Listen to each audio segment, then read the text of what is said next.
I love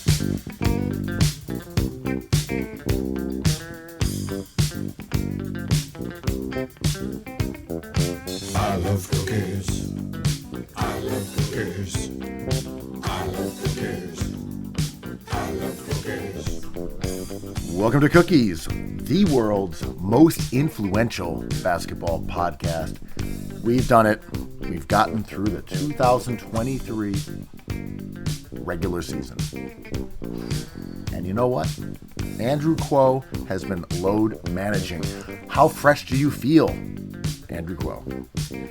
Fresher than Jesus being reborn. Or did he die? I'll never know. Oh, I got that balance of an Easter bunny, man. I feel amazing. I'm pacing myself. Listen, if you want to shorten the season, I'm just going to load manage to 40 games. You want to shorten the season to 40 games, you're looking at a 20-game boy over here.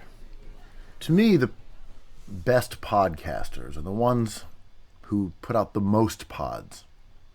It's not about pods per week or even pods per day. It's just pod volume. That's how the leading podcaster should be defined, in my opinion, as someone who also enjoys chowder and baked beans and chasing rainbows to their ending.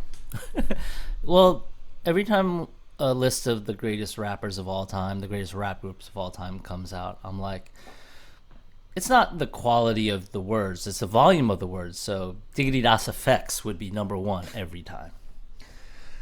I have to say, as a member of the RX family, I'm not mad that if you have a proclivity for putting out, say, 600 songs a year, that would be rewarded by the critical cognoscenti. There is a joy to artists going for it like that. Lil B is weird beyond music, but just talking about his music, it is incredible. For a few years, his output was his charm, right? It wasn't necessarily like he made that many bangers. He did, but it was the sheer volume that was exciting.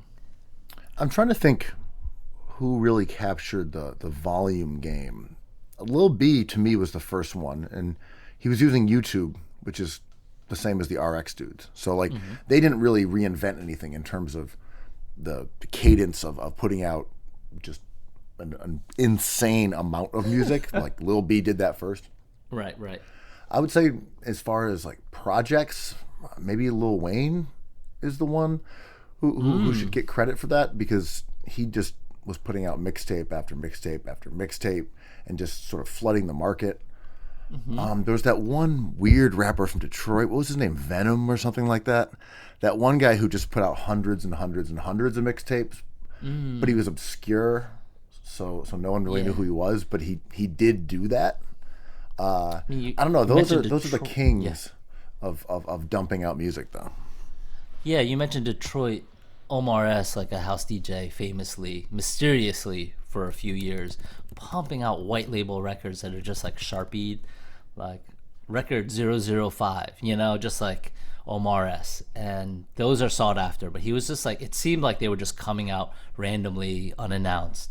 And that was cool because those were physical records, But, I feel like Dipset kind of had a moment in New York where Cam and Joel's were doing quite a bit, but in hindsight, Joel's had like 4 or 5 solid mixtapes that were sanctioned by him, and then a ton of, you walk down Canal Street and it'd be like 15 new mixtapes, but only one of them was official. We've talked about this. Right. There would be compilations that would be put out, or best of, or like Foxy Brown versus Lil' Kim, which had nothing to do with either of them. Someone would just be putting all of their songs on one side and all the other artist songs on the other. It's funny, though, because as a fan, that was this breakthrough that it made sense that it had such appeal. Because we've been used to artists up until that point putting out, an album a year. And then the mixtapes started, doubling their output. Oh, you like an artist? Here's twice as much music, then 3 times, then 5 times, then 7 times. And by the time you get to Wayne with like SQ4, SQ5, things like that, all of a sudden these artists that you like and are interested in are just fan servicing in this incredible way where you're just getting hundreds of songs or just verses by someone that you want to hear. It's like the most immediate gratification. Yeah. And like, it's funny that artists figured out the benefit of that for themselves at a time specifically while the music industry was crumbling because they couldn't keep up with immediate gratification. Right. And it's interesting how it kind of works better for music. And I think of like, of course, if you're a valuable brand, and I think of like Star Wars, right? For a while, there was only a handful of movies, and everyone's like, are these they're rough around the edges, but they're perfect in their own way. It's its own ecosystem and economy. And then when Disney bought the brand, it kind of, as with Mandalorian season 3, and it is diluting the thing. And I heard viewership is at a solid low, and they're canceling shows that they had planned to make in the future. And it doesn't quite work for like TV as much. Like, do we want to see a spin-off of Succession? Like, okay, but like the spin-off from Game of Thrones kind of worked. It was good, but do we want to see 5 spin-offs from The Undoing? Yeah, I want to see the Undoing 2, An Innocent Man. Hugh Vindicated. An Innocent Man. Hugh Vindicated, that's right. The busier friend. A Even huge more miscarriage busy of friend. justice. A bigger miscarriage than you'll ever imagine. Even huger. Did you watch Succession? Did you catch wind of it through your social media feeds? I caught wind. I want to do the Andrew thing here, and I'm going to say spoilers ahead. No I like when you spoilers. say- Spoilers. When you say no spoilers, here's the biggest spoiler of the year immediately. We're not even give you a chance to turn off your headphones. I want to be a hip hop reporter. Maybe I'll name myself Misinfo. Is this hey, true or not? Is this? She's saying it's a lie. It's from Miss Info. Yeah, no spoilers is kind of like an ad lib, right? Where like I'll just be cooking pasta and be like, "Yeah, man." My wife's like, "What are you talking about?" I'm like, "I don't know. I don't know. I'm just cooking pasta." No spoilers. This pasta's good. Yeah. So spoilers. The police chief of Super Troopers dies in a plane. The big boss man, Rupert Murdoch, kicks the bucket. Very frustrating, drawn out episode. His death was done well, I thought. You never saw him. It was a phone call. It starts with a phone call. But then it's like a series of kind of ad-libbing theater kids being like, what are you talking about? What do you say this clearer? Say it to me in simpler words. Are you saying he's dead? For like half an hour. And I'm like, yo, I don't know. I like the show. I think the show's good. But like, Is he definitely dead though? he went out in a stretcher and he's dead. I know. I was going to be like, did he Game of Thrones himself? Was this a dream? Have But they they done don't the do it. funeral? They're planning the funeral. They released a statement to the media. She was like, please respect our privacy, whatever. Privacy. It was anticlimactic a bit just because I thought it was poorly done. It was drawn out in this way that I felt was a little, I don't know, melodramatic. But when you don't really care about a character, it's hard to all of a sudden care. But it's a cool plot. He already almost died once in this series. I think it was in the end of season 1, beginning of season 2. Wasn't he like mumbling after a stroke? And they were like, who's gonna succeed this man? Who will have the success?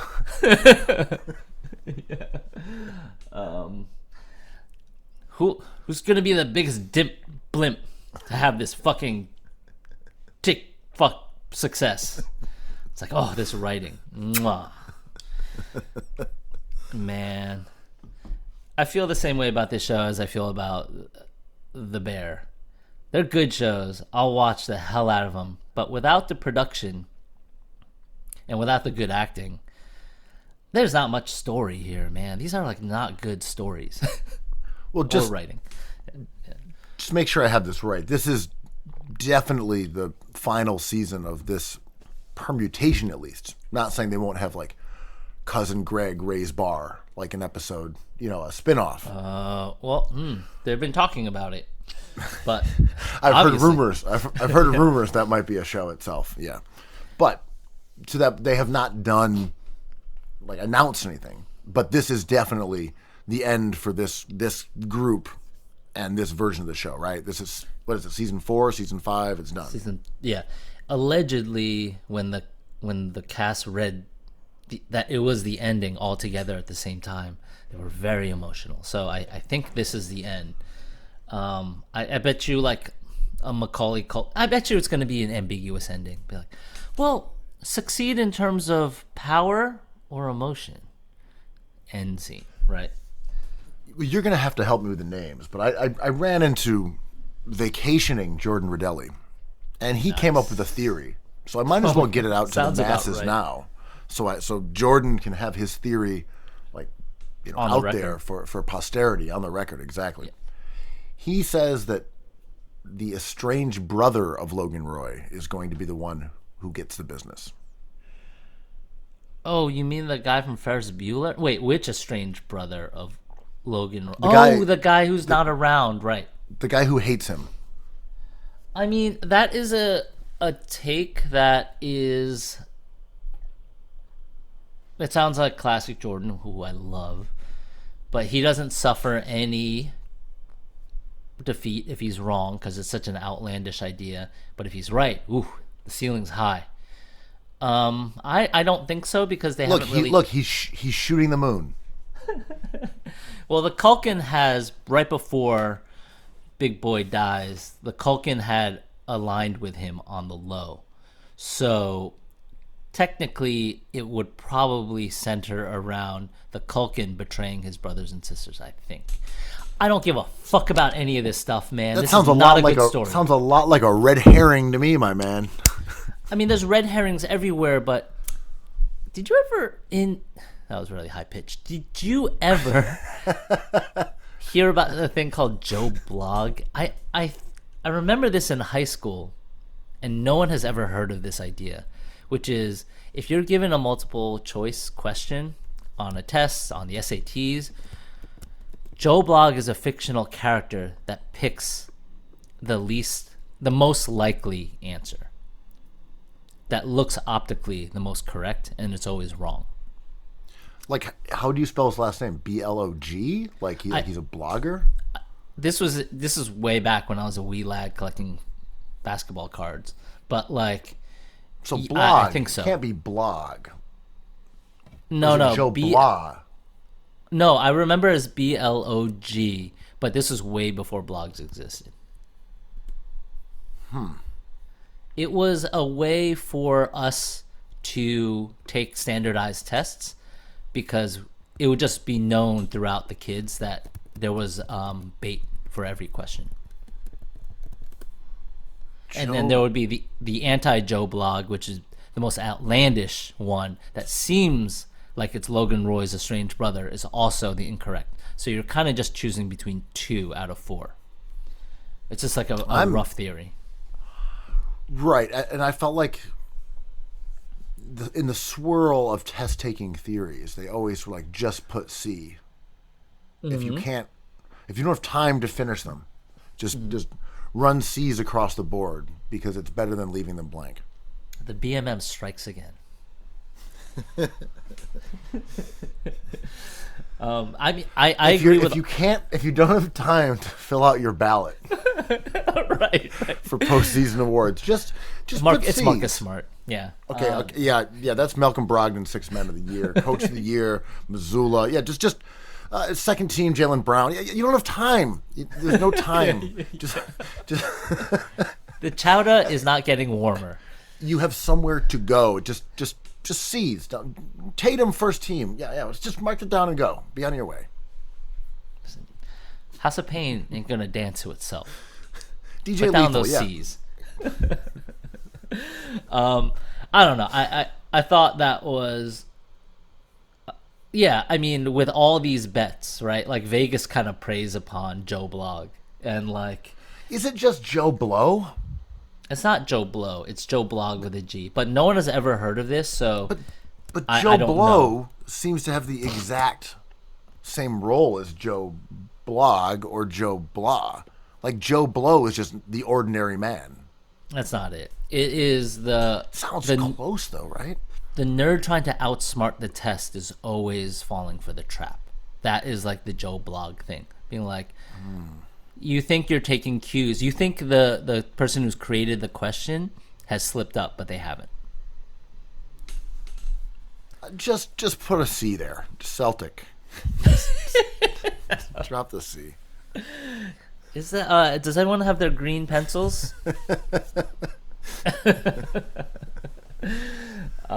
Speaking of green, I heard somebody was in Buck County. That's right. I was up in Milwaukee. They call it the city that never sleeps. The birthplace of rock and roll. The city of lights. There's a lot of names. Yeah. I got to check out Milwaukee for a few days. It's in Wisconsin. Did you know that? I did not. Yeah. Explain. I'd never been to the state of Wisconsin, and right there, within the state of Wisconsin, is Milwaukee. I know some people from there. Got a couple of recommendations on places to go. Here's my immediate take on Wisconsin. Excuse me, Milwaukee. I can't speak to the greater Wisconsin. That would just be ignorant. I enjoyed it, and I was prepped for enjoying it by you, because you said I love that city. And I went to the art gallery as you recommended, and I thought it was great. The museum was beautiful. I think it's called the Milwaukee Art Museum. Perhaps. Something along those lines. I thought it was stellar. And you can explain more about the art side of things. It had a great collection, lots of interesting stuff, 4 floors. It's by the water. People are paddleboarding. It was great. But the city itself, overall, in some ways, it felt a little like a movie set. Because it has these really like wide highways, and I was staying downtown, and you get on the highway, and then within like 4 or 5 minutes, you're kind of anywhere, and you're just in another neighborhood. Like you just sort of immediately get on the highway, and then you're off. And the highway was generally sparsely trafficked, and then you're in a neighborhood which was also very few people on the street, and at least in the places I went to, everything felt sort of deserted except for the Buck Stadium, but they all seemed to be like really well designed props where it's like, here's a like 70s themed bar, here's like an awesome neighborhood dive, and you go in there and there'd be like a couple of people at the bar besides you and people you know, and you had a great time, and then you left and you went on to an empty street, and then you went back to your hotel. So like had a great time there. I just didn't see that many people who are like lived in Milwaukee. It was kind of strange. Although I did go to the Bucks game and I saw 18,000 of them. Right. Yeah, and so they're there. They're there. Right. Well, yeah, they take off the regalia and go back to take on a different role on the next night, because they're all what do you call it? Crisis actors. For when they get bounced in the playoffs. Anyway, yeah, I guess like the main industry of Milwaukee is finance and like insurance stuff, right? So it's all like pencil pushing, for lack of a better term. I love the city, and they just redid downtown this decade. I think they put like new lofty type places. There's waffle fries, each more loaded than the next. There's breweries. Everything is like kind of this new conceit of Williamsburg version 5, right? And I like it. It does have what you're talking about. It's like, oh, let's go to the dive bar, like Divey McDives, you know? It's like everything's clean, but kind of like there's a Journey poster on and a jukebox playing Motley Crue. Like, fair enough. But I do love the museum. I do love the layout of the city. I like how quiet it is, and I like how good things like kind of run over there. Like everything seems to have a way about it that made sense to me. Yeah, I agree. The quietness is cool. It was just strange to not know places and then try to search for, say, a restaurant that's open at 9:30. It's like, whew, that's going to be tricky. Yeah. It's going to have to be a place that's, as you said, in a loaded fry emporium of some kind where they're, okay, that's a sausage place. You go there and you're going to have 7 sausages to go along with whatever beers you're having. But overall, as I said, I really did like it. And I had some interesting conversations with cab drivers, and they were all very like curious. They just wanted to talk about like where you lived and how much money you made and how much you paid for rents. I'm like, oh, we're going with the civic understanding thing. Where it's like, okay, so you live in Brooklyn, you pay what? Oh my God, Yeah. unbelievable. I'm like, I know. It's a scandal. One guy wanted to talk like old school rap, and I was like, well, you've found the right customer, sir. right. Guilty as charged, sir. Who is his top 5? Well, he asked me my top 5, but he said, what top 5 rappers would you want to change the world? I'm like, I don't really know what that means. Wait, he actually asked you that? Yeah, he literally did. Oh, He's like, top 5 MCs. I'm like, okay. He's like, to change the world. I was like, how would they do that? He's like, they'd all work on a song together. Like We Are the would World be- of Rap? Something along those lines, but they would make a song together or collaborate together. Maybe it would be a mixtape series, like, Big Ballin' series, Big Trucks, Funk Flex. I could picture you getting into a cab, feeling totally relaxed. And then all of a sudden, these strange sounds come into the car. Like, you've never heard this before. And then you're like, wait a second. Is this J. Cole? And then the driver turns around and is like, which rapper would change the world? And the locks lock. And then there's no way to get out. You're in a moving car, and you're like, I'm trapped. Was this the scenario? It was the scenario, and I did not come up with any good answers for that. Because I just started saying, well, how would they change the world? And are we talking about guys from the 90s today? Like, what are we doing? And he's like, look, KRS-One puts out albums every couple months. And he's as sharp as he ever was. He's like, there's every rapper, and then there's KRS-One, the prophet. I was like, oh, you're a KRS-One guy. And I dutifully avoided any of the African Bambaataa stuff where it got in the weeds there with KRS-One and his allegiances to people who did some gnarly things. KRS-One famously lost his way a little bit. But not according to this cab driver. This cab Listen, driver I thought says, the guys in purple were just fans of the Nets. They're a fraternity? Who are they? But yeah, this guy was claiming KRS-One is still making great music and that he is a rapper. He's not even a rapper. He's a god amongst rappers. And I got to say, I enjoyed that take. Haven't gotten the KRS-One is the greatest rapper of all time because he's also a teacher. I enjoyed that. Thank you for that, Milwaukee. And before I got out, I said, it was a great album. Boogie Down Productions Live Hardcore Worldwide. And he turned and he looked at me and he smiled. And he grinned and he was like, yeah, that was great. And I was like, Milwaukee, stay green. Listen, John Morant wasn't flaunting his gun just for show. He was referencing a famous Boogie Down Productions album cover. A thoughtful album. That was called Non-Criminal Minded. yeah. Definitely not criminal minded. A little bit legal. Whatever it is. Technically minded. Just living his life minded, okay? Legally minded. Yeah. Let the kid cook minded. Legally minded. You've been blinded. Yeah. Tell me more about Milwaukee. Reform. Yeah, it's a lot about tort reform. Tell me about Bucks Nation, man. How is the arena? How is the vibe? They have the number one team on their hands. I was very excited to go see the Bucks in their native habitat. But we get there, and Giannis was a late scratch, which I get it. It's the last 2 games of the season. Yeah. All the superstars are sitting out. This is the peril of going to a very, very, very late game that doesn't have consequences, and that one did not. But they won, led by Bobby Portis, who is extraordinarily popular. What do you mean by that? Was there like a Bobby Portis section leading chants? The whole thing was a Bobby Portis section. They chanted Bobby constantly because he gets in his little imbroglios where he gets feisty and he kind of starts talking to someone. Everyone's like, Bobby, Bobby, Bobby, Bobby. They love Bobby Portis. I did not. You're know misreading the city. They're chanting the name of a rapper that is going to change the world, and his name is Bobby Digital.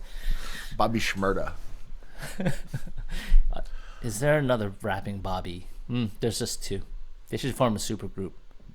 15 mixtapes. The Bobbies. The Bobbies. It's a sequel to the Barbie movie. Well, it's kind of like the Bobbies, except it's British, it's grime, and it's called Legally Minded. So Bobby Portis was not as popular in New York, but not unpopular. I really like him. Dork Vortex. I always try to also been draft great him in fantasy. He's been great this year. He's a $1 player at the end of fantasy drafts that I always seem to take. I like his game. He's reliable. So they love Bobby Portis there. I don't think Middleton was playing either, as far as I can recall. He's I didn't see hurt him again, do anything. right? So I guess he was out. So I saw Drew Holiday, Lopez, Portis, some of the other guys, and then they were playing the Bulls. Entertaining game, and then the Bucks pulled it out, and they had big flashing lights at the end that said number 1 seed. Oh, one last point about the game. They give out a lot of shirts, and I respect that. Did you get one? Knicks give out a person in our group got one, yeah. That's awesome. They gave out a ton of shirts, tons. And I will say the Knicks give out a good amount. The Nets have always, in my opinion, been stingy when it comes to the shirts. Nets do not give out enough shirts. Yeah. The Nets experience is very strange, I think. It is what you're talking about when you talk about Milwaukee. But everything seems like a movie set, and there's a lot of like KRS-One talk. It is. Well, they're moving in the right direction with the KAWS jerseys. Did you see those? Yeah, what do you think of those? Awesome. I love them. I like them visually a lot, but I love the idea of it, and I'm so glad they're the NBA franchise to kind of give us what we want. Like, KAWS is a very popular artist. He's a pop artist, and like, this is cool. Kids will want this. I'm a fan. I kind of want to buy one. It crosses over into fashion and modern art, whatever, street stuff. There's no harm in this, and I thought the execution was pretty good. Yeah, I think it's entertaining and kind of weird looking. But yeah, my last point about Milwaukee, because we got basketball stuff to talk about. I just wanted your KAWS take out of the way. Just put C's all the way down. Yeah. I went to this one bar, and they had mini bowling. And it's like the size of maybe even a quarter or a third of a regular bowling lane. And the pins are smaller, and you use bowling ball that doesn't have holes in it. It's about the size of, let's say, a grapefruit, maybe. And so you just bowl on that, and it's a real confidence booster. Yeah. The pins really just go flying all over the place. And there's guys who stand behind it. You can't really see them, but they just quickly put them back into place. And if there's one pin kind of wiggling around, they just kick it over, so you get a strike. It was kind of charming. But they had a jukebox in there, and I was like, you know what? Let's put on some KAWS, the only Milwaukee rapper I know of. And he had a song called My Projects that came out in the 90s. So I play it. And I was hoping that the bartender there his ears would perk up. But maybe he's just like, oh yeah, it's KAWS, My Projects, duh. We're in Milwaukee. I hear that twice a day. So anyway, I was like, I wanted to claim. Did you hear KAWS? He's like, yeah, man, I heard that. I was like, oh. It's like, I smoke weed with them all the time. I was like, wow. this guy's a legend. Yeah. Mini bowling, cuckoo kale. So anyway, that was my Milwaukee trip. All in all, 10 out of 10. Wow. Put C's all the way down. Woot. There it is, the city of angels, Milwaukee. If you can make it in Milwaukee, you can make it anywhere. Yo, Marjorie Taylor Greene goes to Milwaukee. It's like, this is filthy. This is a disgusting city. You know it's a good time. The Rugged Man is from Milwaukee, according to Google. Really? I thought he was from Long Island. I did too. Pretty sure he's from Long Island. I don't know, man. I'm like pretty sure. Did someone trick ChatGPT? It's like he's from Long Island. Are you using ChatGPT? No, I'm on musicindustryhowto.com. Oh, wow. The gold standard. yeah. Yo, Milwaukee is not a hotbed for rapping. It should be, but it's not.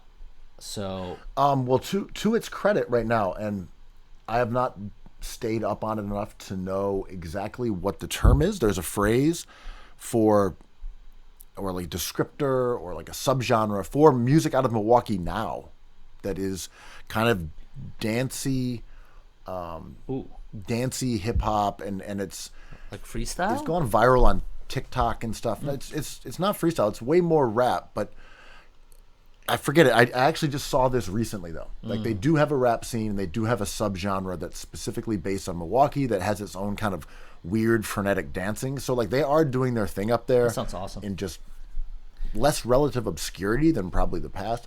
I also didn't know that it was only an hour from Chicago. I didn't know that they were this close, and that was kind of interesting to me, just because we think of Chicago as like real heartland Midwest, and Milwaukee as being like in the hinterlands. I'm like, it's kind of the difference between Rochester and Buffalo. A lot of my art making friends are from Milwaukee, and many of them teach in Chicago, and that's when I learned it was that close. I'm like, you just drive up there. It's like, yeah. If you don't hit traffic, like you can get there in under an hour. I did not know that. Yeah, people were saying that they just fly out of Chicago to avoid a connecting flight. Chicago's not my favorite city, but maybe I have to spend more time there. I have not spent much time there, other than going there twice as a music journalist. And I talked about playing basketball with Common one time, right? Yeah, I think we talked about that. That was one of those trips, and then there was one other one. So I am not well versed in Chicago. Maybe I've been there 3 times total. Did Common draw a metaphor between the ball and the rap game? No, that was me. That's right. Reveals character. Right. I've got a handy trite truism here. Let's make a name. Yield it for Vibe magazine or whatever it was. So you've been busy too, though. You've been taking, let me get this right, vacations with the billionaire Harlan Crow?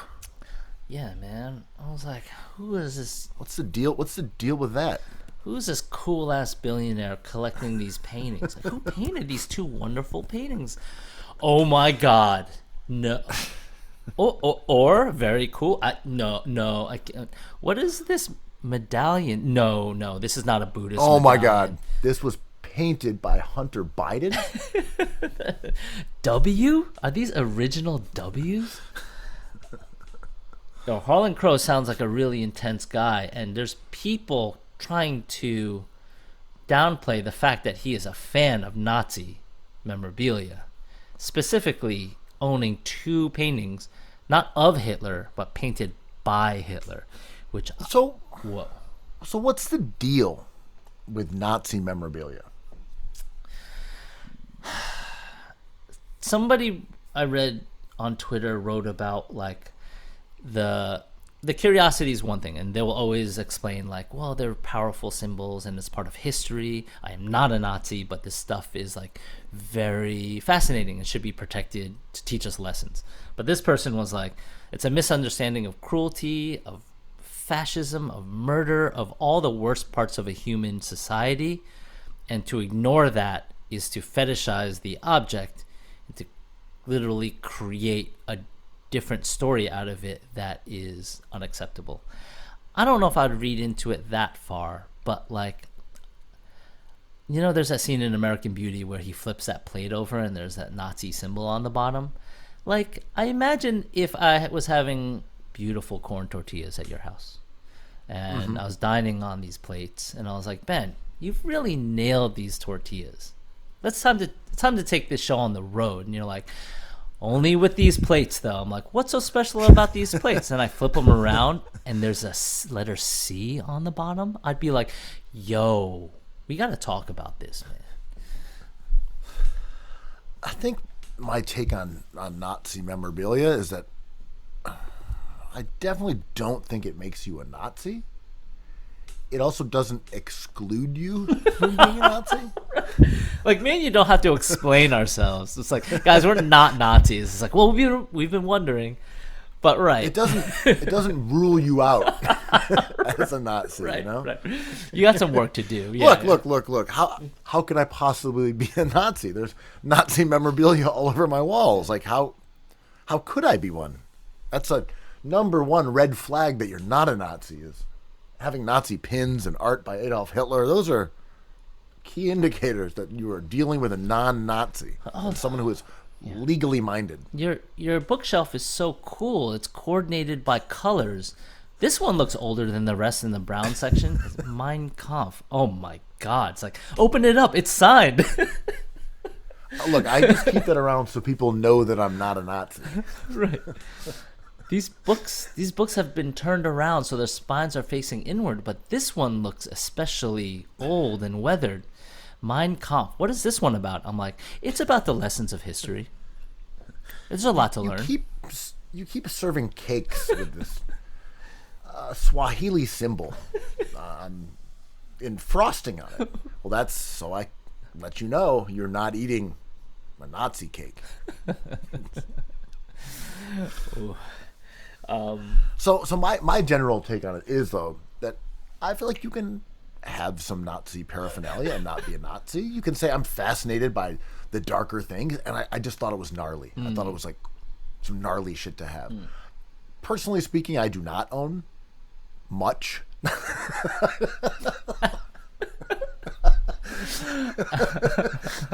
What do you mean by much? Own a lot. I don't own a lot of Nazi paraphernalia. Listen, I stopped at a certain point, like everyone goes through that phase once in a while. If you stop at a certain point, then you're definitely not a Nazi. Because if you were a Nazi, you just keep getting, I don't know, autographed paintings and books and all types of stuff. Listen, I think I have enough armbands. How many armbands does one man need? 2. Yeah. Red, white, and black, right? It goes with everything. Oh, well, then 6. Right. Any fit, man. Just throw that armband on. Well, one for the left, one for the right. Right. But I remember being in a market in Mexico City, and their flea markets are sprawling. You can buy whatever you want. You want to buy a grenade? Oh, Jesus. Whatever. You want to buy a hyena? They got them. Sure. Depending on how deep you go into the bowels of said black market. I believe it. They also have an antique section that you can go at Sundays. I don't know. They might be open every day. I went on a Sunday. And there's all types of stuff. You could buy a chair. You could buy little engravings, indigenous art, whatever. But they had this one place, and they had a ton of Nazi stuff. They were just selling Nazi rings, Nazi pins, just Nazi things. And I went over there and looked. I was like, wow, it's kind of jarring. Look at all this Nazi stuff. Especially here in a country that's population would generally not jibe with the Nazis' philosophy. And looked at him and I said, you know what? I think I'm good on that. I don't know if I need to. I'll have to explain that I'm not a Nazi, sure, but maybe I don't need Nazi paraphernalia and memorabilia and Nazi merch in my possession. But that said, if I said, you know what, I think this is ill. This is ill. Like Biggie Smalls, the illest. You know what? I'm gonna buy a little swastika, like a little Nazi thing. I'm gonna keep it in a drawer. Right. And sometimes we're like, check this out. How crazy is this? I have a Nazi thing. I could see people's brains working like that. If someone said, "Hey Ben, do you want like an Al Qaeda T-shirt, it might be like. I mean, I know. I that's cannot it's see kind of a myself pop turning it culture down. thing. Yeah, and Like, I know that the Nazis are a different level of this because of their slaughter of millions and millions of innocent people. Yeah, But if we're calibrating evil, if someone says, "Yeah, this is like a spatula that Jeffrey Dahmer had," I'd be like, "Yo, put it in plastic." But like, I don't know, that's kind of wild to have. I don't know if I'd really want that either, because now that I'm kind of a Milwaukee guy, that'd be a little. I can imagine. I can imagine. But the you point being, yeah, the point being, we have a fascination with things that are dark. yeah. I can imagine you riding your bike, taking your friends out to the woods, digging up a hole where you keep a shoebox, and in the shoebox is a interview with Dennis Franz in an adult magazine, and a Nazi swastika doohickey and an Al Qaeda shirt. And you'd be like, "This is where I keep the coolest shit." Dude, you need to explain how you got this stuff, because this is amazing. Well, it's my Larry Bird rookie, an interview with the star of Jade in a men's magazine, and an Al Qaeda face mask. One of my friends. Yeah, because my thing is, everyone. Oh, sorry. Go ahead. Go ahead. ahead. No, you got it. You got it. Oh, I was just gonna say, I like that everyone has to hyper intellectualize why they have Nazi stuff. Oh yeah, that's to teach us about not repeating the past and the banality of evil and I don't know, some other stuff, instead of being like, honestly, I just thought it was cool. It was so badass and evil.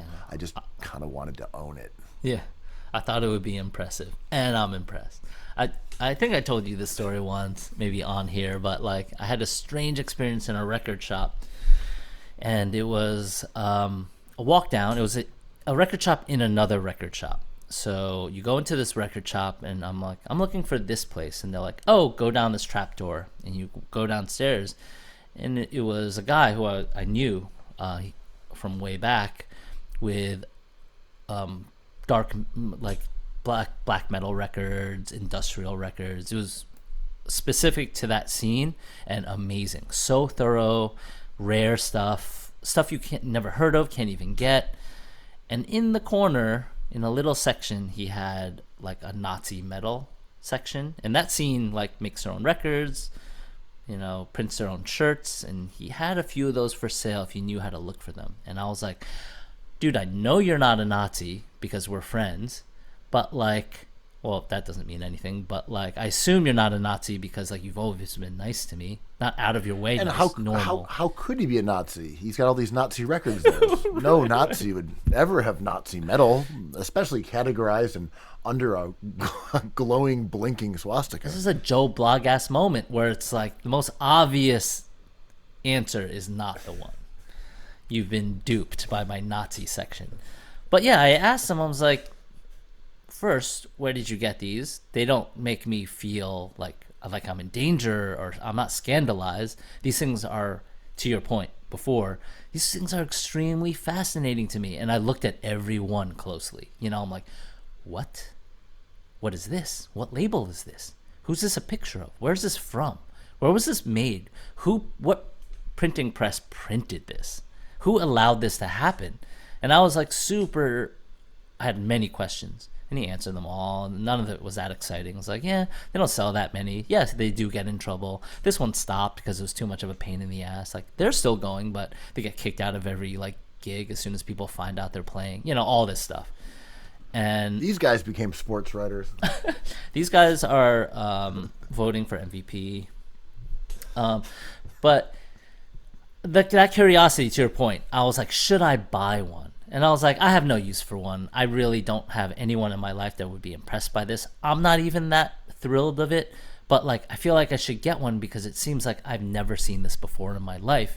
And I just have to prove to myself that it's real. To me, I think the real issue is that you would have these items prominently displayed so that anyone who comes to your house could just see them. Yeah. Oh yeah, we're throwing a soiree. The the upper crust of wherever Harlan Crow is from, Texas, maybe, I don't know. They're all going to be here and check out these landscapes that Adolf Hitler made. Like, that to me is like a very questionable thing when you like kind of want to be known as the guy who's got the Hitler paintings. But to me, that is all kind of aside from the point. Like, that's all like, weird, dude. What are you into exactly? Why are you like this type of stuff? Yeah. Like, just, oh, you're a Texas billionaire with Nazi art? Okay, all right. This is all kind of coagulating together as a character. And lo and behold, he's letting a Supreme Court Justice, Clarence Thomas, take $500,000 vacations annually, staying at his places in, I guess, I don't know if it's Maine or the Northeast or whatever, staying in his places in the Northeast, going on his luxury cruises, his yachts. This all seems pretty sus. I mean, when you say, as someone who is legally minded? Yeah. Looking out my window with my police badge, making sure everything is on the up and up. I think, like, I didn't expect to say this sentence when I woke up this morning. But to Harlan Crow's defense, if I had $1 billion with a B and I had no interests and I was just a boring ass dude who was trying to pay off Supreme Court judges, like, that was my interest. And if someone showed me 2 paintings, I'd be like, so what's the deal with these paintings? They were painted by Adolf Hitler. I'm like, oh, I have $1 billion. Should I just buy those? I'm into buying off Supreme Court judges and National Socialism. Well, it's art, to be more specific. Yeah. I mean, there's a certain point where you have so much money. And, like, there's that game I love to play. Like, what are some things money can't buy you better versions of? And the answers would be like a Coca-Cola, a Band-Aid. Like, these things, like money. I feel like billionaires get frustrated because they cannot, like, represent their wealth well enough. Like, a yacht's a yacht, but at a certain point you need that Nazi memorabilia, man. Just saying. Do you feel me? Right. Yeah, no, I get that. Yeah. Remember there was that viral image of, I don't know if it was Kim or Khloe Kardashian's, like, snacks closet. Oh, of course. Pantry. Of course. And everything was immaculately labeled and hyper organized. I mean, I'm not suggesting that either of them do it themselves. They've got staffs who handle their, okay, put the combos that are pepperoni here, put the combos that are, nacho cheese here. It was like Barilla pasta out of the box in mason jars, like labeled fettuccine, bucatine, capelline, as if it was like wealth, right? And that was where I was going with this. Yeah. To your point, it's like you have $1 billion, and your pantry looks kind of like a CVS. Right. It's like, I really love Fig Newtons. Like, well, we gotta spruce these up. Do you like the fancy? They put them in an earthenware container.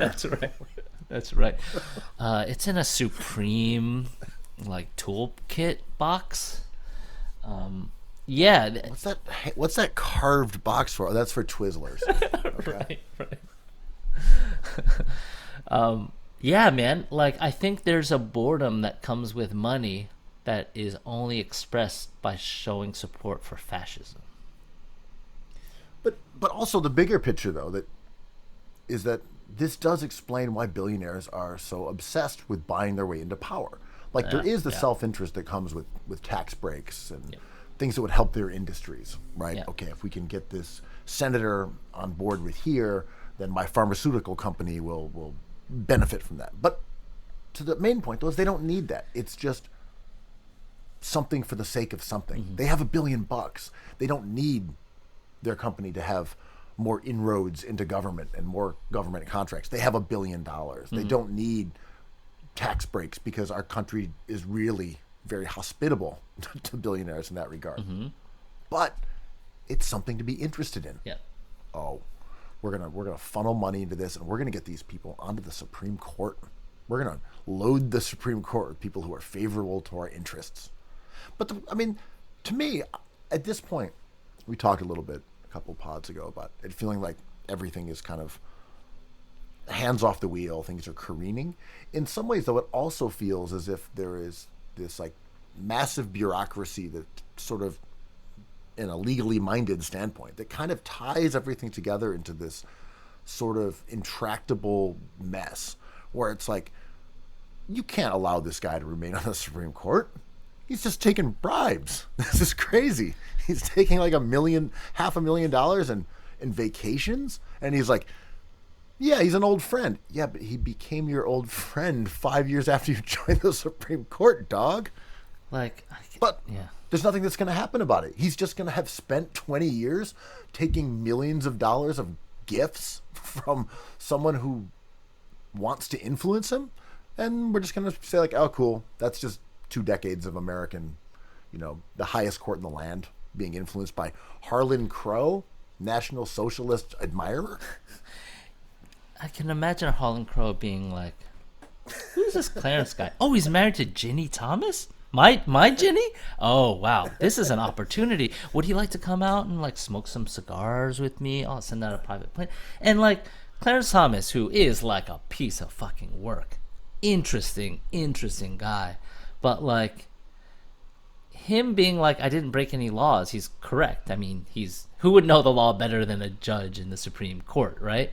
So I think he's like, well, it's a lifetime appointment. Like, try to come and get me. I'm not breaking any laws. Like, by rule, you cannot do anything about this. And it's amazing how he gets to the Supreme Court, but his judgment seems so debatable. Like, if a casual friend that we knew was just like, hey, would you like to go courtside with me? I'm like, sure. Next week, would you like to go courtside with me again? I'm like, again? It's like, okay, I have playoff courtside seats. Would you like to go to all the Knicks games? I'd be like, what do you want, man? Like, we're not even that tight. Like, what is the motive here? No, one is enough, man. Like, I'll watch at home. Take someone else. Like, that just seems like an obvious way to approach that thing, because obviously they want something. I'm like, whatever that may be. Friendship, money. Harlan, he's just an art kid. Yeah, right. Yeah, it's like they want at my he wants my Mein Kampf signed copy is what he wants, and he knows he can't outright buy it from me. He's got to gain my trust. Harlan just thinks I'm funny. That's right. He finds me interesting. He respects what I do. He's fascinated by the highest court of the land. He wants to learn. That's what Harlan wants to do. He wants to learn. Yeah, that picture of them. The highest. Go ahead. No, go on. No, that I picture just of heard them. the highest court in the land, and I was like, that's a segue if I've ever heard it. But I want to hear about the photo though. Smoking cigars outside, I believe under like a statue of a Native American Native person, in like their internet CEO Wall Street kind of like on sneakers loafers kind of vibe. It was, and it seemed like it was staged. Like it seemed like Clarence Thomas was speaking and everyone was looking around, and it was like, to them, I'm sure they were like, this is a classic American vision of one of our great Supreme Court justices teaching us about the law of the land. And then meanwhile, this is quiet luxury. Yeah. Stealth wealth, intellectual stealth wealth.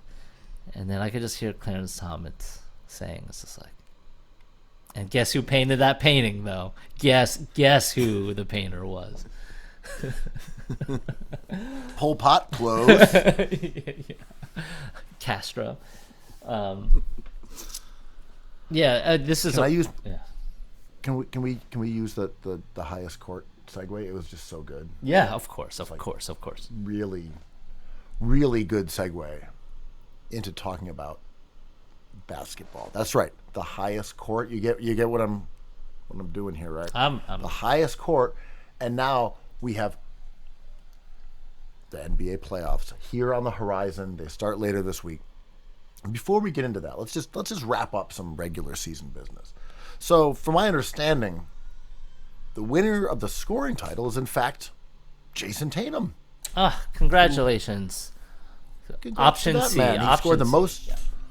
The most total points, as we know. That is the scoring champion, the man who scores the most points. So that was big for him and him and the Celtics. I mean, yes. Do we want to get into this idea, or do we want to do a quick season rundown of our quick hit thoughts? What are you in the mood for? You want to do like just Quo's thoughts on the season? Okay, I'm going. Are these? Give me him. In my world, RJ Barrett, as bad as advertised. The Knicks officially out of relegation. No longer goth.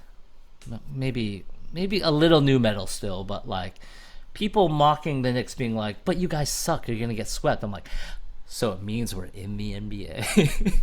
That's cool. The MVP discussion, endless. And then like no team actually dominating, like parity actually being a thing this season. We had no team as good as the Warriors were a few years ago.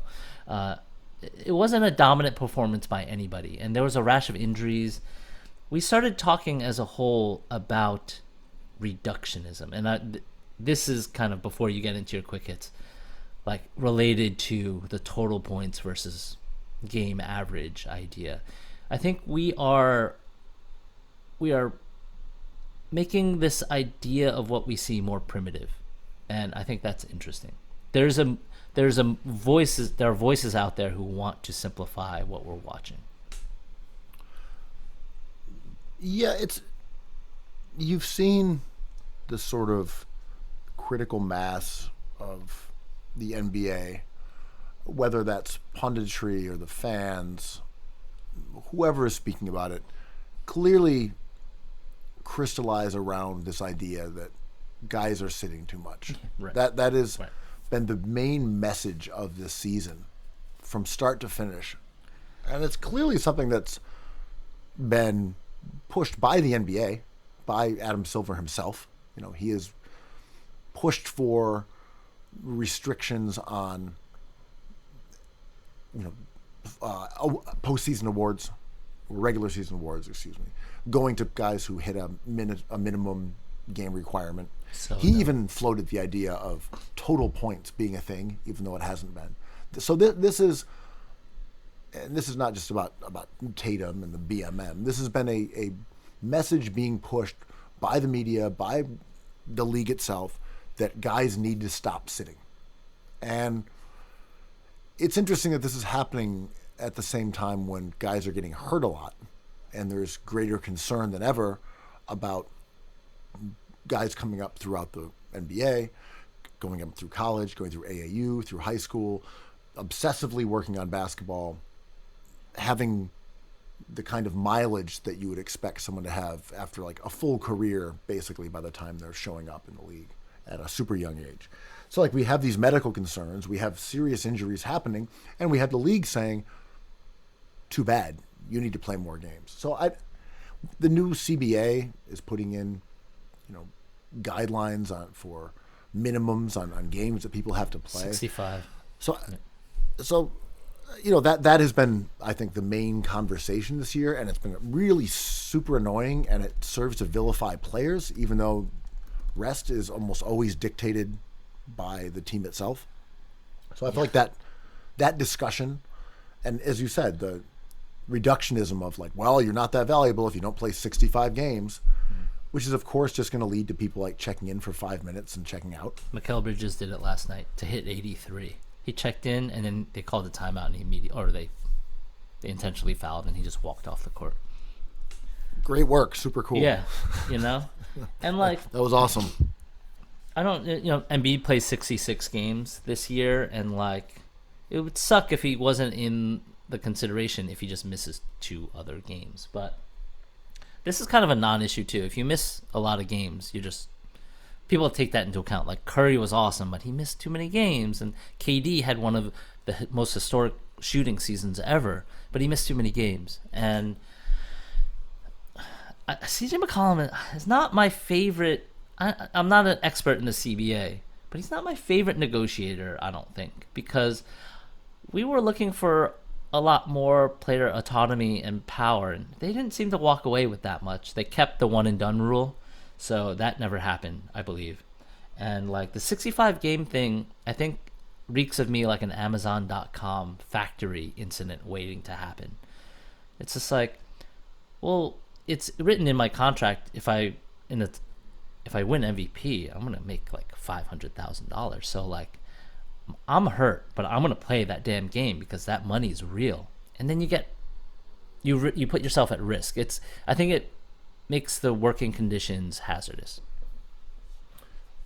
We always approach these conversations from the position of impeccable morality, as everyone knows, and concern for the players. Right. I'm talking me and you. Right.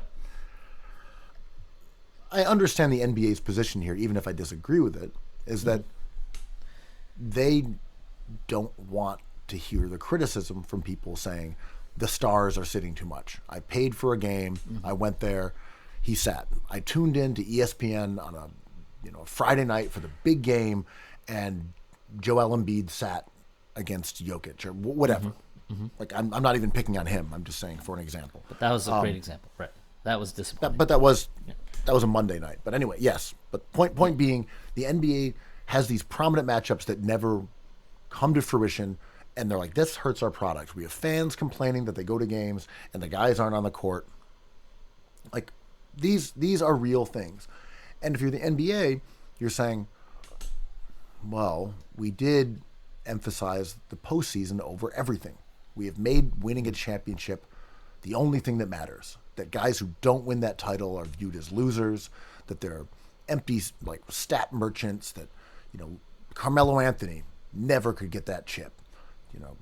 That KD needed help to get that chip. We've created this ecosystem where the only thing that matters to fans, to players, to franchises is winning a title.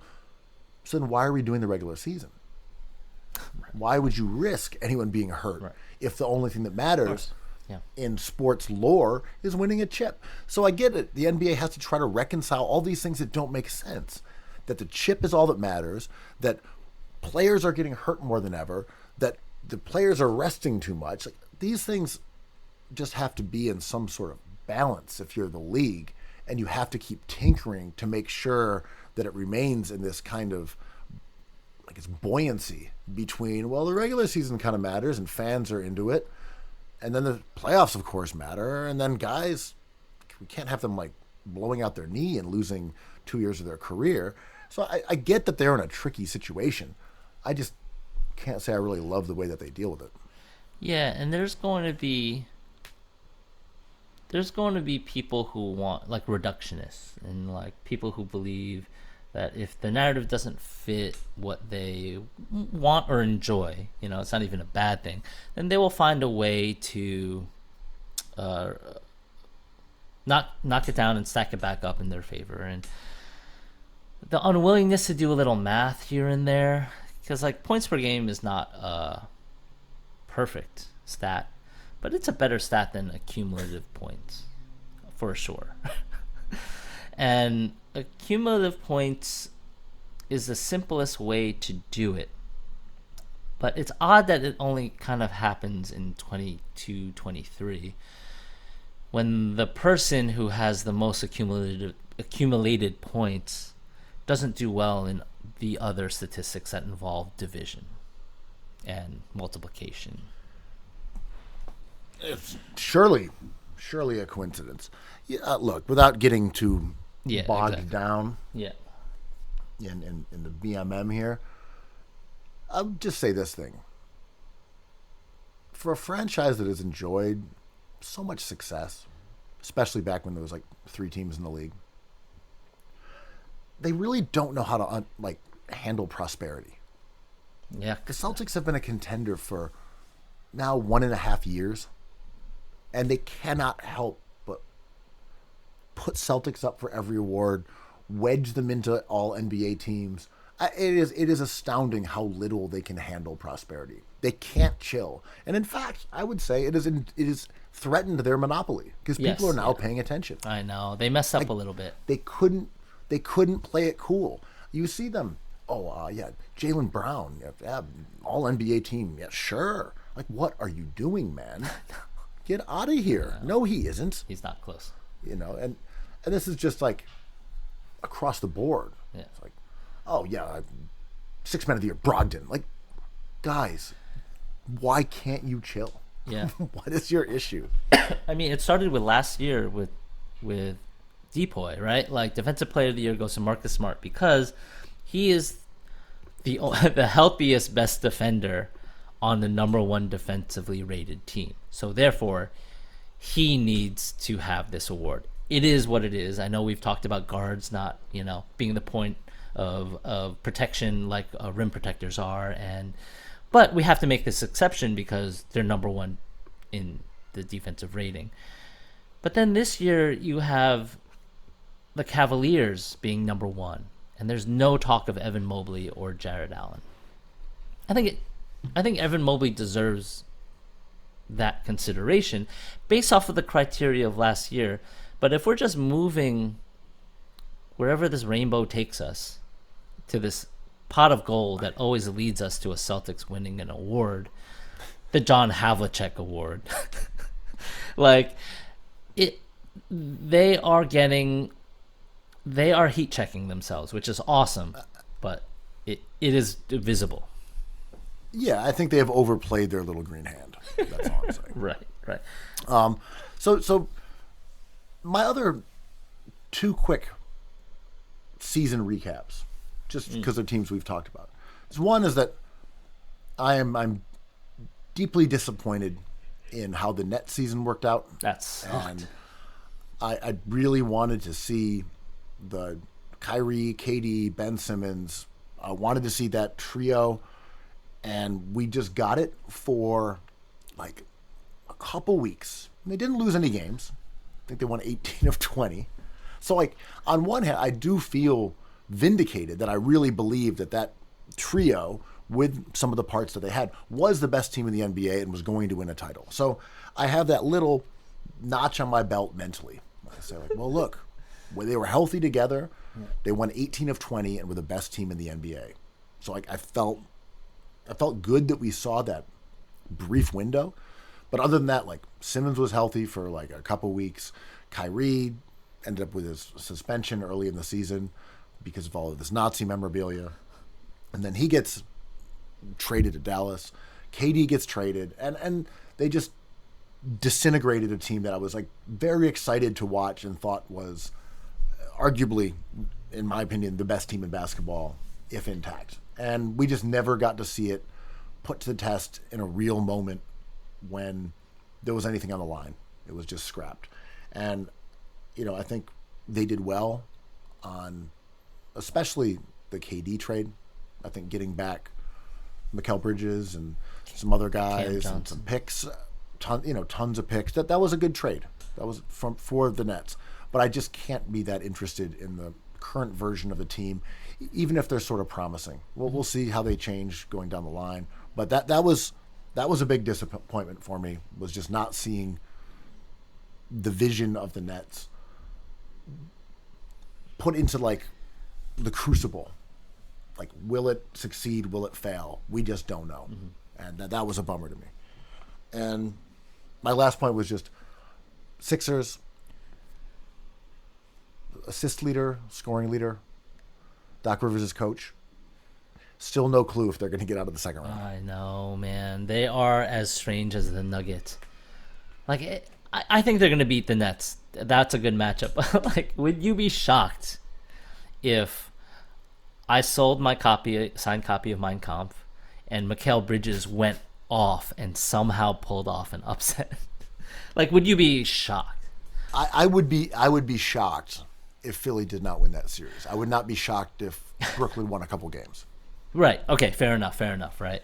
Like 2 games. That is. I agree. That is the extent of their ceiling. I think that's as high as it goes. My prediction, though, I am going to say Philly sweep, and only That's because fair. Yeah, I like that.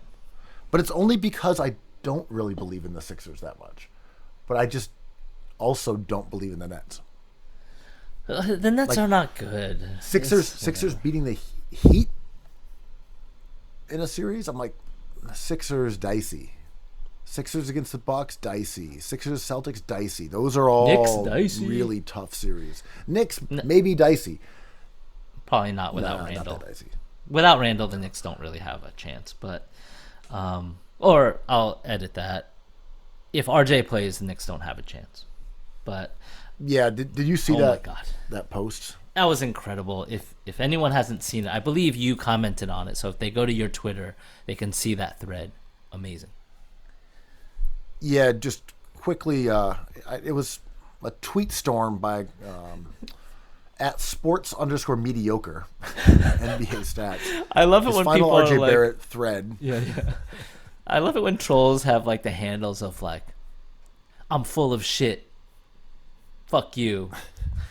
And then they're just like hating. Anyway, go ahead. What did the thread have to say? I'll read you the summary, but it's worth going through it because it's 11 posts and it's good. It's well researched and It's an feisty. indictment. It's feisty. Yeah. So the summary is that RJ is worse than all of his teammates.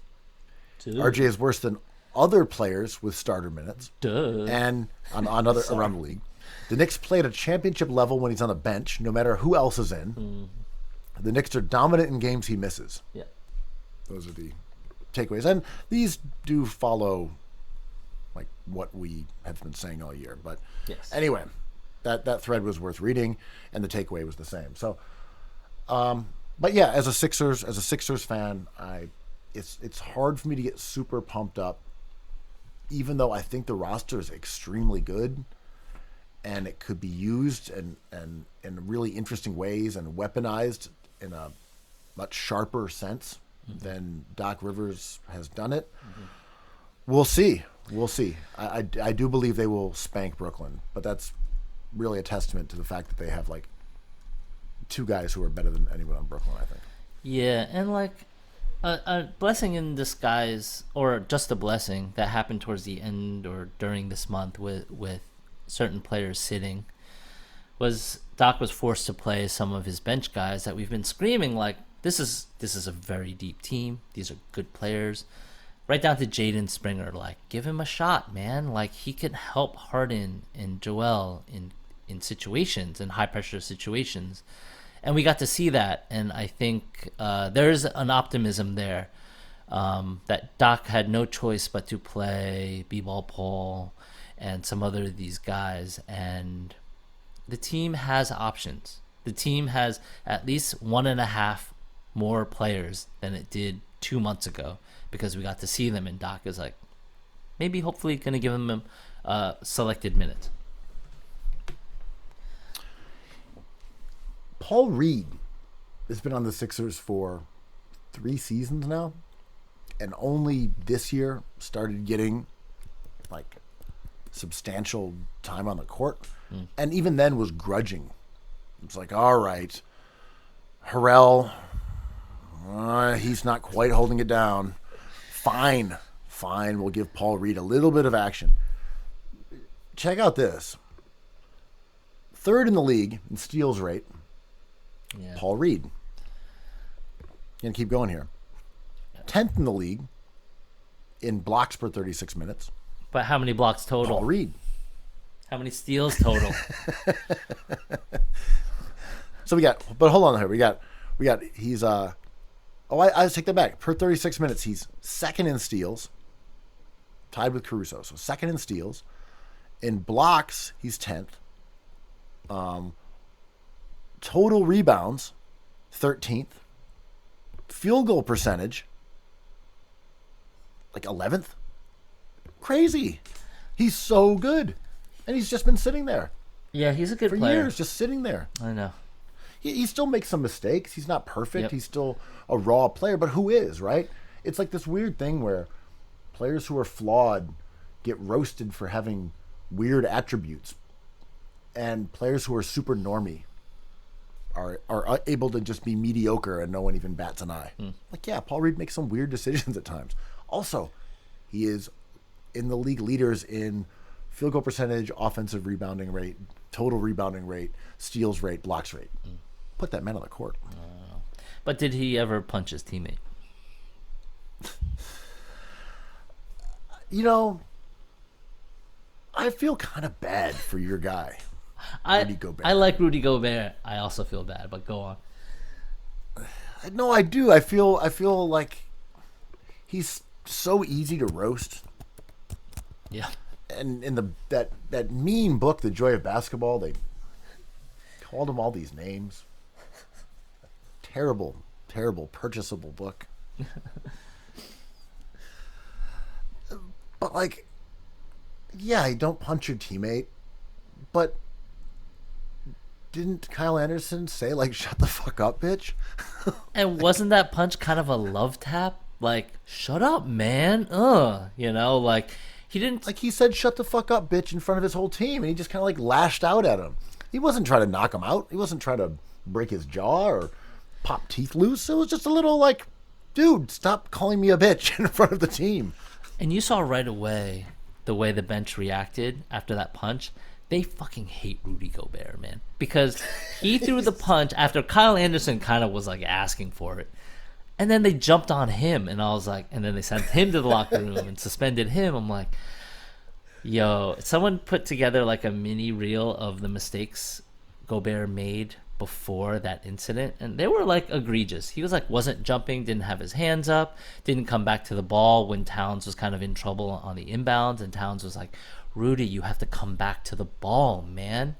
And yeah, I mean, Rudy Gobert is an awesome player who is still not comfortable on that team for some reason, but they certainly hate him, which is interesting.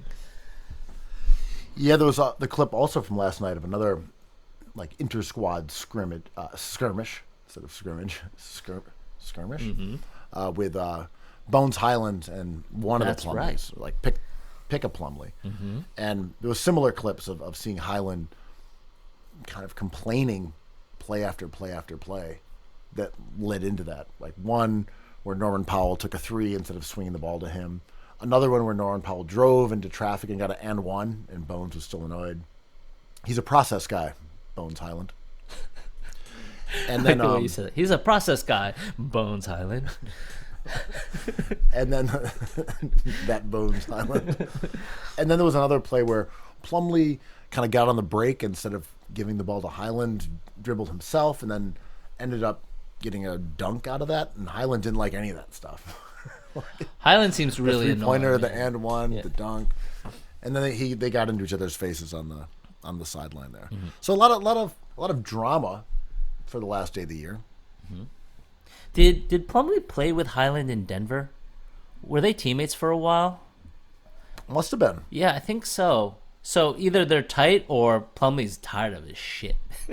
Because Bones seems like a really annoying heat check guy at all times, like supreme confidence guy who I love to watch, but I'm like, Plumlee, I don't want to take the side of any Plumlee, but he seems pretty mild-mannered and like an intelligent role player who doesn't really look to like rock the boat ever. He's just like a steady, smart player who I quite like. And if he's losing his cool, something has gone wrong on the court long enough for him to be like, dude, if we want to win this game, you cannot do what you're doing. The thing is, I can sympathize sometimes with being annoyed at a teammate making a play that ultimately works out, because I understand it as a fan too, right? Yeah. Like a guy will, an RJ Barrett is a good example. God damn it. But, he'll drive into the lane, he'll pick up his dribble, he'll be surrounded, and once in a while, when he hoists a shot off his back foot, it goes in. Most of the time it misses, but once in a while it goes in, and you kind of have to bite your tongue. He's getting better. He's showing Like, improvement. oh, nice shot. You're like, oh, but they're bound to go in once in a while. Like, don't like that shot. So, like, I get Highland being annoyed even though Norman Powell got an and one. Yeah. But, like, coming to the sidelines, like, trembling with fury after your team is, like, scored a dunk, an and one, and, like, a missed three. That feels a little personal. Right. I mean, I love Bones Highland because he seems like a businessman, right? He's just like, listen, if I can't get scorching hot, which I just recently did this week, then, like, my stock has not gone up. And it's cool if this team wins, but, like, I'm a star in waiting. And if I don't get my looks, how can I be that star? I like that. I love that attitude. I mean, there was a quote, and I can't remember exactly who said it, but it was like, look, you're not only playing against the other guys in the league, you're playing against your teammates. Of course. Especially when you're on the level of a Bones Highland. Yeah. You don't have the security that a max contract player has. Yeah. You're looking for your next contract. Yeah. You're looking for shots. And it's easy for people to say, just bite your tongue and wait your time and be a good role player. But it's like, that's not how this works, though. Forget that and everything. That's not how it works. Yeah. You know, if Paul Reed didn't get on the court and didn't produce, he'd be someone whose next contract might be a league minimum. But because he was able to get on the floor, he is now looking for a contract that, let's say it's $5 million a year. Mm-hmm. It's still not crazy, but he might have quadrupled what he's going to make in his next contract. He wants to stay home. He doesn't want to go to play in China. Like, he wants to be in the NBA. And there was, like, some chatter, something went viral, being like the G League MVP should automatically be awarded a contract in the NBA. I'm like, but who's the one guy you're replacing? Because they've earned that spot, and that's, like, their livelihood. That's their life. Like, they're fighting for that seat. Just to take it away because it'd be fun. Like, I don't know. Yeah, the last guy on the bench in garbage time is playing against his teammates, for sure. Right. So you know, this idea ties in a little bit to what's going on with Dallas right now. So Dallas is being investigated for tanking. We got to find out what happened, man. David Caruso, get on the case. And this idea here, you know, that we've got to lose because we got to keep our pick. If you're a player on the team, you're like, great, amazing. Yeah, we don't want to give up that first round pick to that guy with a guaranteed contract. Yeah, want to make sure that stays here instead of going to the Knicks. Yeah, because that guy definitely won't take my job. I know. So the Mavs played hard, and they lost on a last-second shot by Tim Hardaway Jr. Or a game-tying shot to send it to OT. Excuse me. That I'm sure he was trying to make, but ultimately they lost and they missed the playoffs and they preserved their pick.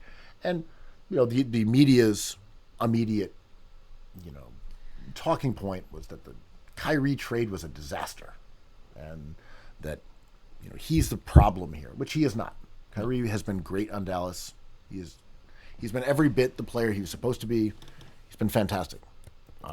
They just have a poorly built roster. You look at that team, they don't have wings. They don't have a front court. Dorian Finney-Smith was a big deal. I think he's okay. But he was, you know, they needed him, right? They need to get him back. He's not a great player. They need wing defenders. No, they need a player like him. But honestly, man, he wasn't that good. They were less than a point better with him on the floor. They were less than a point better with him, even within the roster. I think he's super overrated, and he makes $15 million a year. I'm just not. His contract doesn't. I'm not a DFS guy. I think he's got I think he's a bad contract and like a good but not great player. I like him a little bit more, but I'm also a Dwight Powell believer. These two players, I thought defensively, for an okay Dallas team, all they had to be was okay on defense. Those two guys held it down enough so Luka could go off. But when you ship them out and get a worse defender and a better offensive player in Kyrie, it's just like, it's too wonky. I'm not saying Dorian Finney-Smith is the reason why they're bad, but they had no one to replace him. Like, they had no Josh Okogie to step up. I totally agree with that. I mean, look, they were a lot better with Powell on the court. They did not have a real backup center for him. You know, they had JaVale. That was just not a bad fit. He's also 35 years old. But yeah, I think there was too much hype about the Kyrie trade. Mm-hmm. I think the fact that Christian Wood just did not work out that well for them. Strange player was man. a problem. Strange player. They had some injuries, and then Luka getting hurt late in the season was what really collapsed their playoff chances. Mm-hmm. You know, I mean, he played 66 they lost games, some close just games enough. Too. They lost close games. Luka missed games. You know, to me, that team was a great offensive team that couldn't really defend, and like this is what happens when you have a team constructed like that. And the criticism for Cuban blatantly tanking to keep that pick is so disingenuous, right? Because if they get bounced in one game or in a couple games in the play-in, the same critics are just like, this team sucks. You guys like had no vision and you're squandering this superstar. And then this kicks in all these just like automatic takes, right? Like, is Luka going to be upset? Does he want out? I'm like, think about who we're talking about. A guy who knows optically in the moment doesn't tell you a big story about how good he is. Because people always make fun of his weight. He's not in shape. Like, well, he plays at an MVP level on offense. Sure, he can play better on defense, but he's never been known as a defender, even when he was less body positive.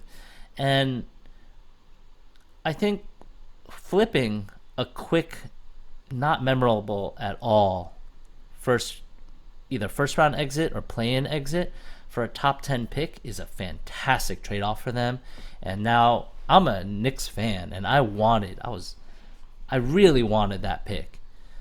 And the fact that they were so bad that it turned to a number 10 and they kept it, shout out to them, man. Like, that is the prize.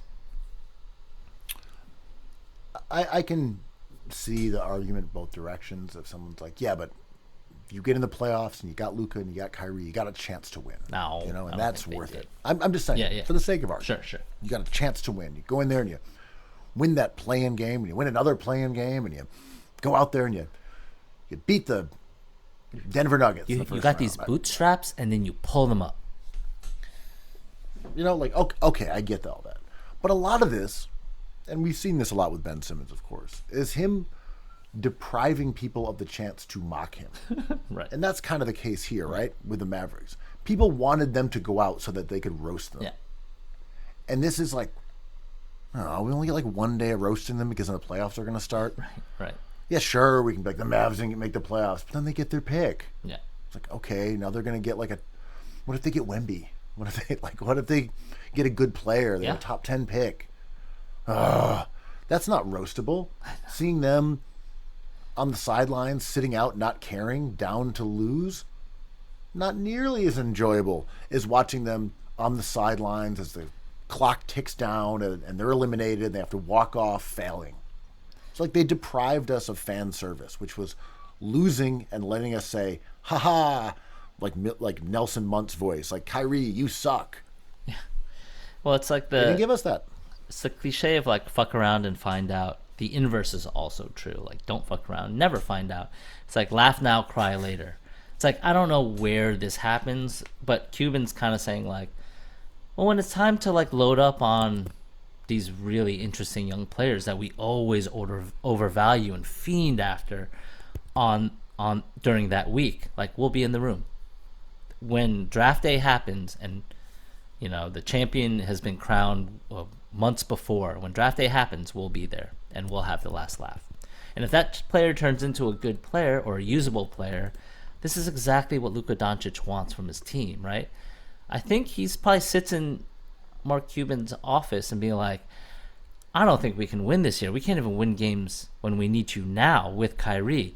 Try to re-sign Kyrie and show him you're serious by getting us like trading away that top 10 pick for RJ Barrett, no Obi Toppin. Come on, let's go. But like a usable, actual good player that they need, like a solid wing that isn't Reggie Bullock, right?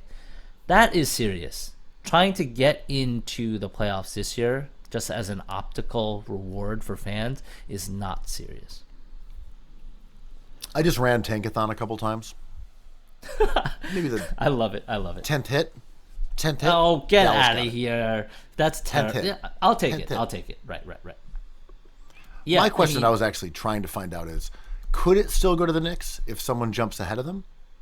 I believe it's locked now. It could have if they lost. If they won the last game, there was all these outside chances. I think it's locked now. You see the little lock next to Dallas? No, that's not true. That's not true. If a team I know, who I'm has joking. lower odds than them leaps above them, I'm saying. So if I'm just trying to look at The this. play-in doesn't Toronto. affect these odds. The play-in has the results of the play-in have no effect. But I'm saying if a team like Toronto jumped up into the do you top mean? 3, that would push. Oh, saying I if- believe it's locked now. You get what I'm saying? So the envelopes get opened and they don't switch. It's locked. So right to your point, if someone gets lucky like Oklahoma City or Orlando through Chicago, and they push Dallas to 11, it's already locked. They don't change that envelope to a Knicks logo. It says it was though on Tankathon. It says goes to the Knicks. So maybe I could be wrong. Maybe hope springs eternal. I don't know for sure. I was only using Tankathon to try to find that out. It did do the little arrow like to the Knicks. So I don't know. I Anyway, believe that's a Tankathon. That's the thing. Go ahead. We have all the information. We know it all. Yeah. All right, before we get out of here, we've got 4 locked in first round series. Let's start with your guys. Sacramento Kings going against your other guys, the Golden State Warriors. That is a fun series because you have the defending champions as the lower seed against the Sacramento Kings, who have not been in the playoffs in, I don't know, 15 years or 20 years or whatever it's been. What got That has the any thoughts on potential that to be the series? most. Yeah, that has the potential to be the most enjoyable, beautiful offensive series we get this year. I think that has a potential to be a thrill. Just the way those two offenses play, and the drama of the 3. I'm really looking forward to that.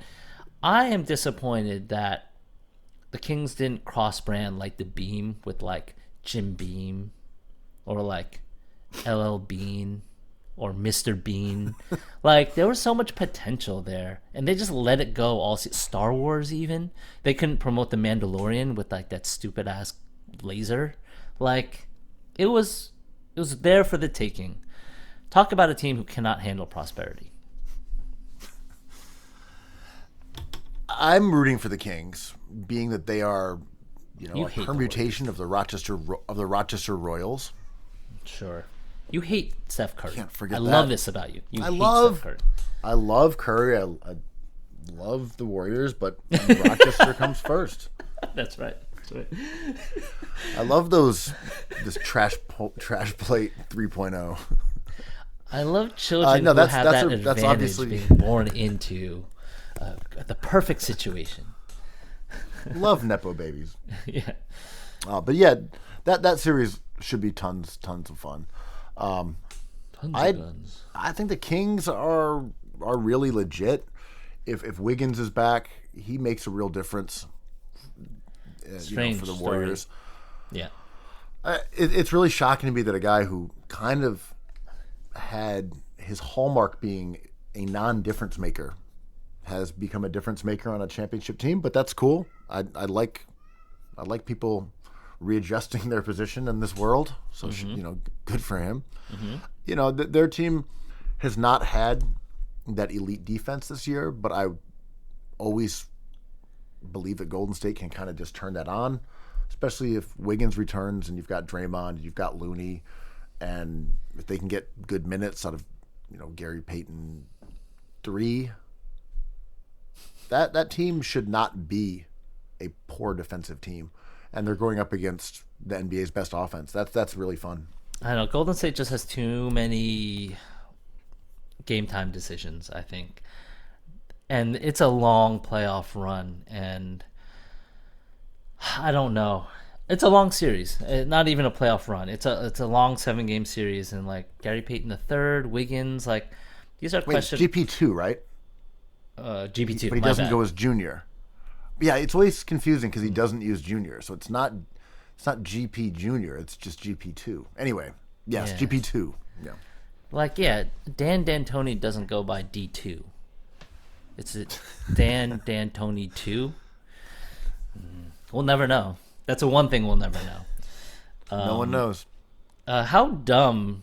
Do you think Tyronn Lue deserves criticism for not losing that game on purpose and sliding him in against the Suns? Yeah, sure.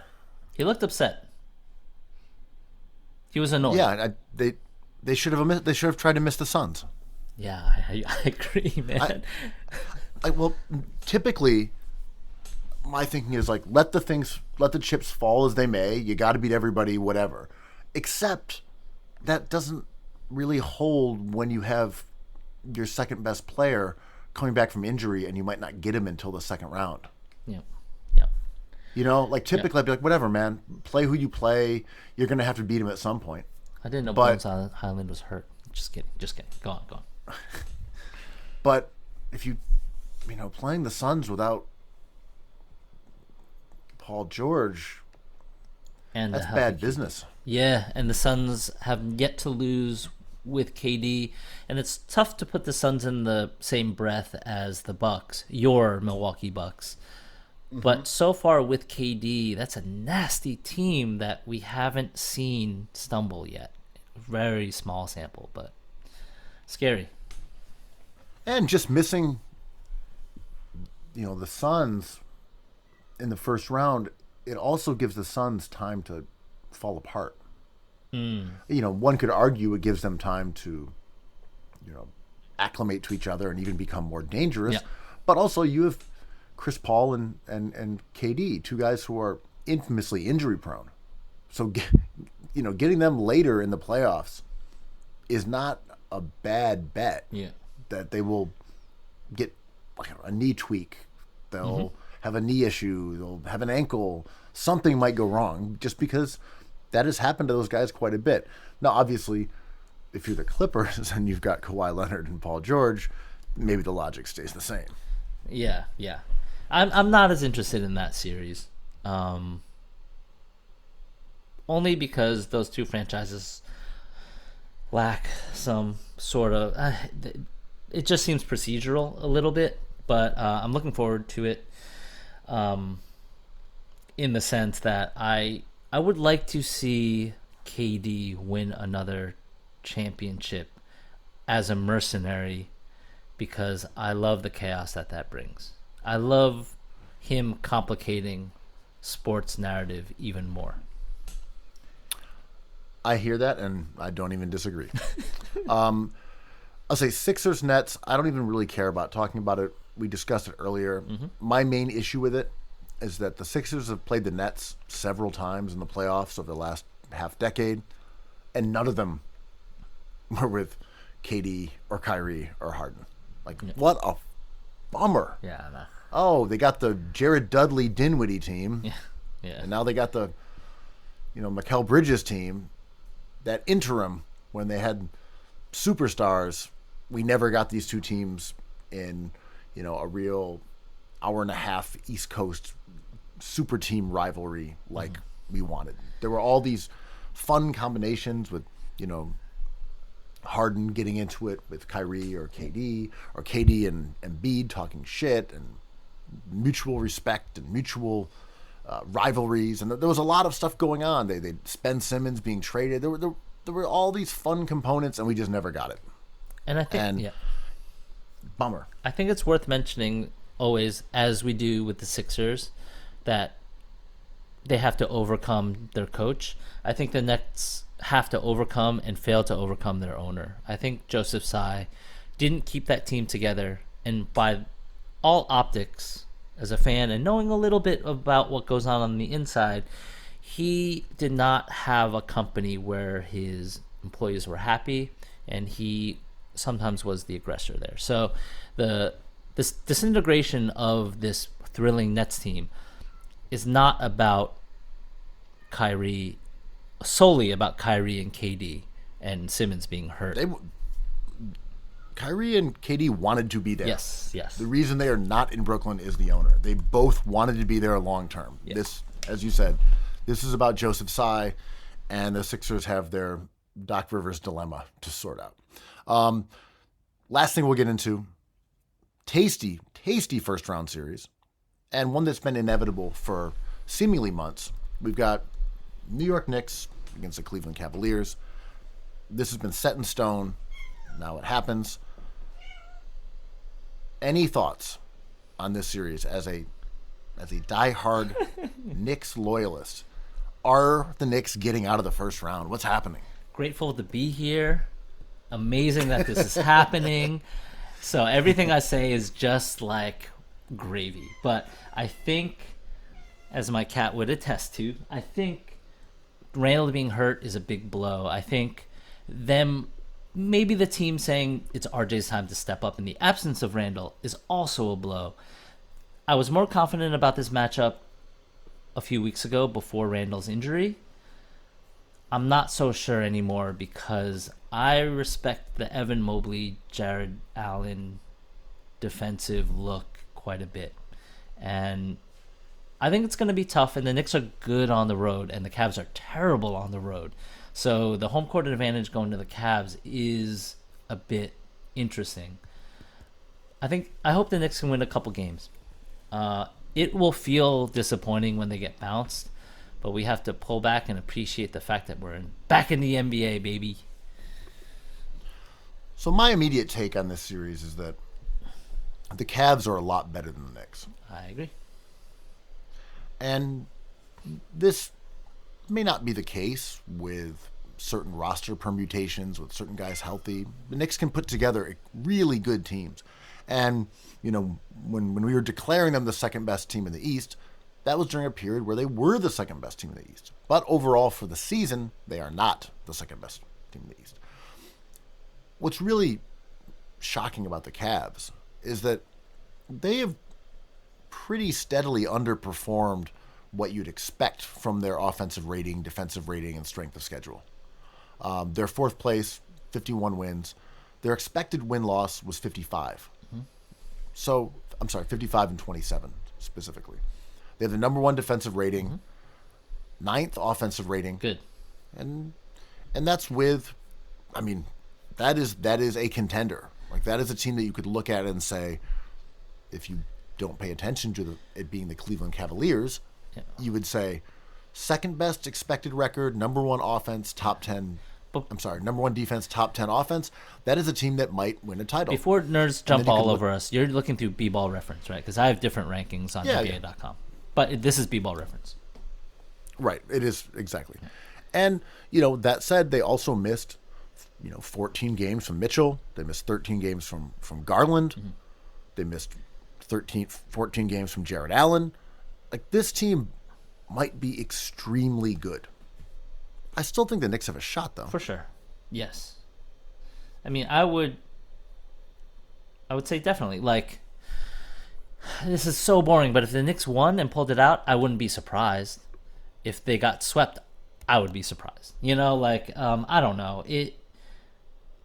It's going to be a few tight games, and I think the record, maybe what I'm saying is the record doesn't really tell us that much. The end of like 4-3, 4-1, the final tally won't tell the whole story. Yeah, that's fair. I just feel like the Knicks match up pretty well with the Cavs. They have some perimeter defenders. I don't want to go down our RJ path again. Nope. But that was one change that I thought we saw starting to occur, was him being minimized as the season went on, and that just ultimately reversed course. Mm-hmm. And we're getting just as much RJ as we always have been. Yep. I just can't take a team seriously to beat a team that's as good as Cleveland if you're just giving away that many good minutes. Sure. It's weird. I don't know why the Knicks keep doing it. I know he's their guy. He's young. They believe in him. They're paying him a lot of money. Yeah. But, why? Why? I know. So just quickly. Sorry. I I apologize. For that. We've been hammering this since day one, right? Like RJ is the problem, and just looking at the last 7 games, I just picked 7. Their offensive rating is number 1 in the NBA over the Warriors, Lakers, and Clippers. Sadly, their defense is like languishing a bit at number 20 something. I forget. I can't find it right now, but like it is not the way to go into the playoffs. I think the way to go into the playoffs would be for the defense to kind of have a point of view, and having a number 23 ranked defense is not going to really help against an offensive loaded team. Mr. Robinson came out today and was like, you guys talked about Mobley and Jared Allen, but it's me and Sims, it's me and whoever, me and Hartenstein. Like, we're ready. Hartenstein, we're ready to go. Like, we're ready to shock you guys. And I like that confidence, but Jared Allen and Evan Mobley are like complete players, complete bigs. Mitch and Hartenstein, if they're not defending at a high level, like, they're tough to keep on the court, and we see Mitch get yanked a little bit. I think Mitch is a great offensive player. He's just limited. Extreme like high field goal percentage, great offensive rebounder. Like, those are valuable things. He's just limited. Mobley can stretch. I think Jared Allen can shoot well from free throw. Like, they're better shooters. Yeah, I agree. I just don't think that Jared Allen is necessarily a better offensive player than Mitch. Like, I think love they're in the Jared same Allen. category. But Jared Allen, he's a really good player. Jared Allen was the guy out of the draft who could like hit free throws and kind of like only dunk, right? He was like kind of what Mitch does, but Mitch is a disaster at the free throw line. No, he's a poor free throw shooter for sure. By the way, sorry to keep doing this to you, man. I'm sorry. RJ's last 15 games. Jesus. 34 minutes a game. He's going in strong. 44% field goal percentage, 24% from 3, 70% from the line. He is in playoff shape. That's crazy. That is crazy. I've been saying this for years, man. Like, I hate to be this guy, but at this time last year, I was like, RJ Barrett is my favorite Knick and maybe the worst starter in all of the NBA, and nothing has changed. Can they sign him to another extension this offseason? Like, just lock him down for like 8 years, maybe? A vibes manager, let's go. Like, players seem to love him. He has all the markings of what boomers want. He's not that funny. He's big. He's serious. He says things the right way. He's a nepo baby. He's been born to do this. I was watching their game yesterday and be like, the thing about Barrett is that he's a worker. Yeah. That whatever his ceiling is, he's going to get to it. I'm like, yeah, but the problem is that right. he's reached his ceiling. Yeah. I was joking with you. Like, his greatest attribute and skill is availability. Sadly. It's like, what can we rely on from RJ? Like, nothing, except he will play big minutes every game. Like, oh, that's tough. His main weakness to me is his endurance. The fact that he's willing to be out there day in and day out. If he could just scale that back, he'd be a lot more valuable, I think. Fuck around with RJ Barrett minutes and you find out. But look, I think that Knicks Cavs is a fun series. I'm looking forward to that one. And as you said, the Sacramento Golden State Warriors. Playing games, they start tomorrow. By the time you hear this pod, some of them will probably be underway or over. So let's just skip those. And then we'll be back next week with Even more perfect. Playoff basketball, dogs. Let's do this. This was not a perfect NBA season, but I love cookies. Perfect. I love A cookies. podcast. I love cookies. bada bing, bada I love cookies. cookies.